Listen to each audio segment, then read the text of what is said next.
Okay, so I'm going to attempt to differentiate between these two types of problems in hopes that we can figure out what's going on. Sorry, give me just a second to get my mouse plugged in.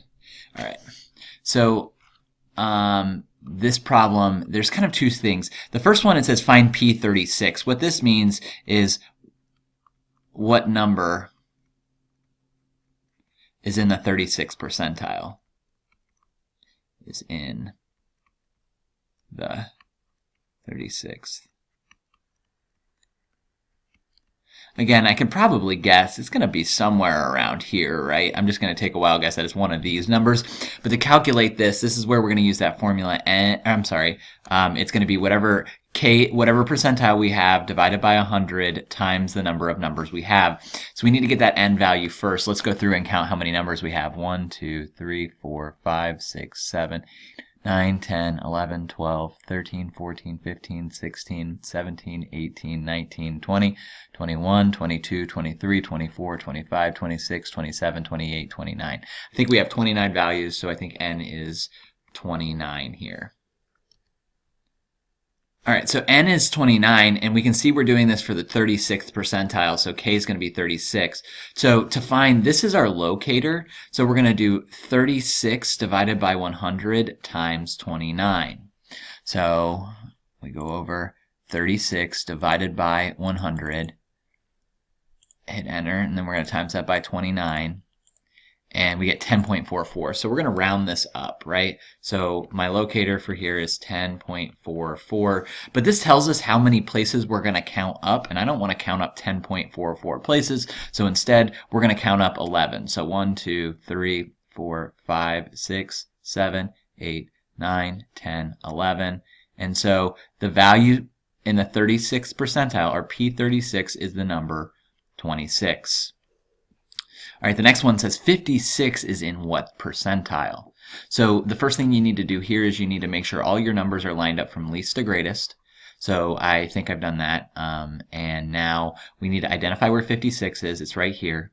Now to find the percentile, we're going to count the number of numbers less than this one. So let's go 1, 2, 3, 4, 5, 6, 7, 8, 9, 10, 11, 12, 13, 14, 15, 16. There are 16 numbers less than the number 56. So we take that, this is the number of numbers less than our number, we divide that by the total number we have, which is 29, and then we times that by 100.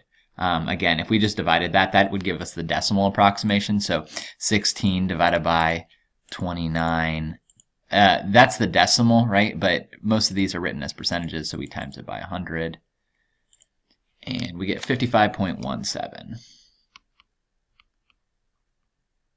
We'll round this to the nearest percentage. So we would say 55%, 55th percentile. So here we would say P55, or the number in the 55th percentile, is 56. All right, just a couple more. Again, I might encourage you, go ahead and hit pause. Try these next two. See if you can get these right. And hopefully at that point, we've got that down. So again, this one's asking us to find P71, or the number in the 71st percentile. So we're going to do 71 divided by 100 times 29. We're going to follow this locator thing. We're going to go find our locator first before we count up. So 71 divided by 100, and then times that by 29. Gives us 20.59, which again, we will round that up to 21. So 20.59.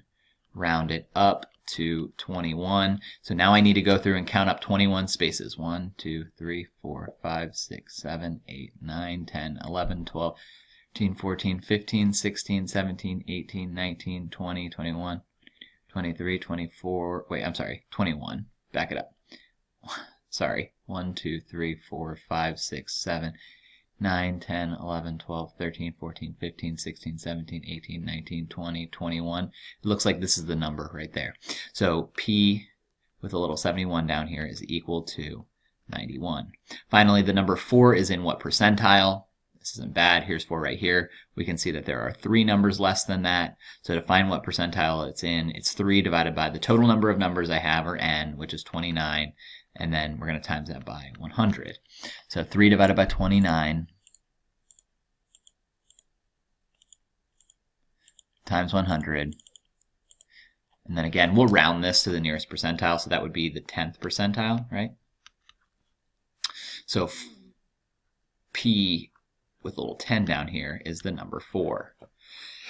I hope this helped you get used to that notation. If you have any other questions, please don't hesitate to reach out.